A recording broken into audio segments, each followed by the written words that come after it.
మా మీద ఏడవడం కాదు, లగచర్ల నుంచి మొదలు పెడితే మీకు ఇప్పుడు నిన్న మొన్నటిదాకా కూడా మీరు చేసిన లెక్కలన్నీ 4 లక్షల కోట్లు అప్పులు ఏడబెట్టినావు. నువ్వు ఏడబెట్టినావు 4 లక్షల కోట్లు.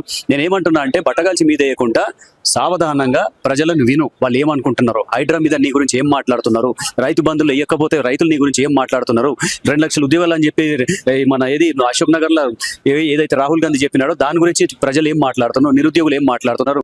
మా మీద గోదావరిలో నీళ్ళు లేవా? గోదావరి రావట్లేదయ్యా, నీళ్ళు లేకుండా బతుకోవాలా? ఏం చేస్తున్నావు మొగనిగా? నువ్వు దిగురా, నువ్వు దిగు యాదవ్. అదే ఒక ఆడదాన్ని పెట్టేది పడుతుంది మాకు, మళ్ళీ కట్ల మస్తుంటుంది అని చూస్తుంటే. ఇంట్లో ఎక్కడే నీళ్ళు, ఎక్కడి శర్రలని కూడా లేవు. బోర్ల నీళ్ళు తెస్తుండు మాకు, బోర్ల నీళ్ళు వేస్తుండు. మిషన్ బయట నీళ్ళు ఇస్తే సక్కదరంగా తాగినాం మేము, ఏ నొప్పులు ఏ రోగాలు లేకుండా. ఇప్పుడు మిషన్ అది శర్రల నీళ్ళు ఇస్తుంది, అది బోర్ల నీళ్ళు ఇస్తుండు. వర్షాలు, సత్తులు, జ్వరాలు, రోగాలు వాని మీద మనం తిట్టి మర్చిపోయే బుద్ధి అవుతుంది అని చూస్తే. ఇంత ఉత్కృష్టం ఉంటుంది అయ్యా.